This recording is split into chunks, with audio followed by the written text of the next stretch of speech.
بسم اللہ الرحمن الرحیم۔ میرا آج کا موضوع نرگسیت اور خاندانی سیاست کے بارے میں ہے۔ آج کی ویڈیو میں اپنے مشاہدات کی بنیاد پر نرگسیت کے ہمارے خاندانی نظام زندگی پر اثرات پر روشنی ڈالوں گی انشاءاللہ۔ ہم جانتے ہیں کہ نرگسیت ایک ایسی روحانی بیماری ہے جس کا شکار انسان ایک طرح سے خدائی نفسیات رکھتا ہے اور کس طرح اپنی اس غلط ذہنیت کے تحت دوسرے انسانوں کا استحصال اور ان کے حقوق کو پامال کرتا رہتا ہے۔ اس کی تفصیل میں پچھلی ویڈیوز میں بیان کر چکی ہوں۔ ہم جانتے ہیں کہ ہمارے مشرقی معاشرے میں خاندانی نظام خاصا مضبوط ہے اور ایک خاندان کی اکائی ہمارے معاشرتی نظام میں بنیادی اینٹ کی حیثیت رکھتی ہے۔ یہ ہمارے معاشرتی نظام کی ایک خوبی ہے کہ ہمارا خاندانی نظام آج بھی مضبوط ہے الحمدللہ۔ مگر جہاں نرگسیت جیسی بیماری ہو وہاں اس مضبوط خاندانی نظام کو جیسے دیمک لگ جاتی ہے، اور اگر گھر کا سربراہ ہی نارک ہو تو خاندان کا شیرازہ جلدی بکھر جاتا ہے۔ یہاں یہ واضح کرنا ضروری ہے کہ خاندان کا سربراہ ضروری نہیں کہ ہمیشہ مرد ہی ہو۔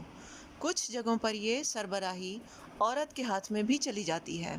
اگرچہ ہمارا دین یہ سربراہی مرد کے ہاتھ میں دیتا ہے، لیکن جہاں خاندان کی بزرگ عورت نرگسیت کا شکار ہو وہاں ایسا نہیں ہوتا۔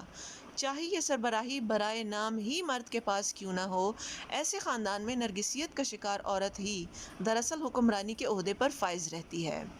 واضح رہے کہ میں مشرقی خاندانی نظام کے خلاف نہیں اور نہ ہی اللہ کی طرف سے تفویض کردہ مرد کی سربراہی کے حقوق کے خلاف۔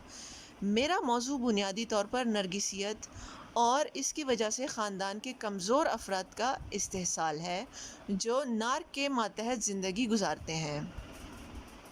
اب ہم آتے ہیں ان عوامل کی طرف جن کی بدولت ایک نارک، چاہے وہ مرد ہو یا عورت، خاندان میں اپنی حاکمیت کو برقرار رکھتا ہے۔ سب سے پہلے تو یہ ضروری ہوتا ہے کہ نارک اپنی ناجائز حکمرانی کو قائم کرنے کے لیے خاندان کے مالی معاملات کو مکمل طور پر اپنے ہاتھ میں رکھے۔ ظاہر ہے کہ آپ انسانوں پر حکمرانی کرنے کے لیے سب سے پہلے ان کی بنیادی ضروریات کو اپنے ہاتھ میں رکھتے ہیں تاکہ وہ جینے کے لیے آپ ہی کے محتاج رہیں۔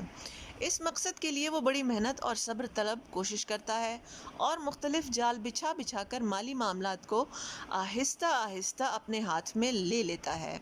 ظاہر ہے کہ وہ اپنے آپ کو خاندان والوں کا خیر خواہ ظاہر کر کے ہی ایسا کرتا ہے، لیکن دراصل اس کا مقصد تمام مالی معاملات کو اپنے ہاتھ میں مرکوز کرنا ہوتا ہے۔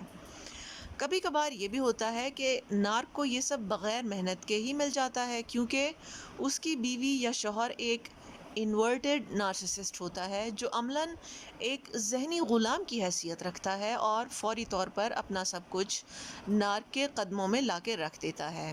یعنی اس کا شریک حیات اپنی مرضی اور خوشی سے اپنی ساری جمع پونجی، تنخواہ یا جائیداد وغیرہ نارک کے قبضے میں دیتا رہتا ہے اور اس میں کوئی قباحت محسوس نہیں کرتا۔ اس قسم کے شریک حیات کی نفسیات کو سمجھنے کے لیے آپ اس موضوع پر میری پچھلی ویڈیو دیکھ سکتے ہیں۔ جب نارک خاندان کے مالی معاملات کو اپنے ہاتھ میں لے لیتا ہے تو اگلا قدم لوگوں کے ذہنوں کو تسخیر کرنا ہوتا ہے، کیونکہ وہ اپنے خلاف کسی قسم کی کوئی بغاوت برداشت نہیں کر سکتا۔ وہ خاندان کے لوگوں کے ذہنوں کو مکمل طور پر کنٹرول کرنا چاہتا ہے۔ اس کے لیے وہ ضروری سمجھتا ہے کہ وہ خاندان والوں کو ملنے والی ساری خبروں کو اپنے کنٹرول میں رکھے اور لوگوں کو صرف وہی خبریں جاننے کا موقع دے جو اس کی نظر میں اس کے لیے کسی خطرے کا سبب نہیں بن سکتی۔ یاد رکھیں کہ نارک بھی ایک طرح سے اپنے خوف کا غلام ہوتا ہے، یعنی اس کی حکمرانی چھن جانے کا خوف، دنیا کے سامنے اس کی اپنی ذات کے بارے میں بنائی گئی جھوٹی تصویر کے مٹ جانے اور اس کی اصلیت کے کھلنے کا خوف، اس بات کا خوف کہ اسے اپنی اصل حیثیت کا کسی دن خود سامنا کرنا ہے، کیونکہ وہ دراصل اپنے آپ کو بھی دھوکہ ہی دے رہا ہوتا ہے جب وہ خود میں وہ خوبیاں گنوا رہا ہوتا ہے جو اس میں نہیں ہیں، یا ان کارناموں کا صحرا اپنے سر کر رہا ہوتا ہے جو کبھی اس نے کیے ہی نہیں وغیرہ۔ گویا وہ دراصل ایک بہت بڑے جھوٹ کی بنیاد پر زندگی گزار رہا ہوتا ہے اور اس کا سب سے بڑا خوف یہی ہوتا ہے کہ کسی دن اسے حقیقت کا سامنا کر کے اس کو تسلیم کرنا پڑ جائے گا۔ وہ ساری زندگی اس انجام سے دور بھاگنے میں گزار دیتا ہے۔ نارک لوگوں کو صرف اسی کی مرضی کا سچ جاننے اور خاندانی معاملات اور واقعات کے بارے میں صرف اسی کی مرضی کی رائے قائم کرنے کا حق دینا چاہتا ہے۔ وہ نہیں چاہتا کہ اس کے ماتحت خاندان کے لوگ پورا سچ جانیں اور نتیجتاً اپنی آزاد رائے قائم کریں۔ باہر کی دنیا کے بارے میں بھی اس کا یہی رویہ ہوتا ہے، مگر وہ اس کے بارے میں اتنا اختیار نہیں رکھتا، کیونکہ بہرحال باہر کے لوگ کہیں نہ کہیں سے سچ معلوم کر ہی لیتے ہیں، بشرطے کہ وہ نارک پر اندھا اعتبار نہ کرتے ہوں اور اس کی نرگسیت کے سحر میں گرفتار نہ ہوں۔ خاندان کے افراد کو خاندانی معاملات کے بارے میں محدود معلومات دینا اور صرف اپنی مرضی کا رخ دکھانا نارک کی مجبوریوں میں شامل ہے۔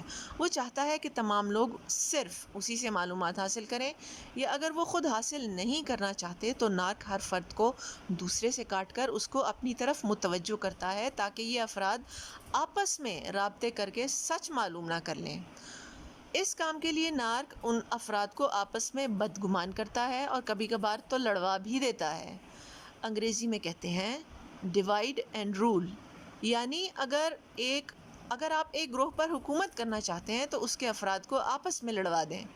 یوں آپ کے لیے ان کی نا اتفاقی کا فائدہ اٹھا کر ان پر حکومت کرنا آسان ہو جائے گا۔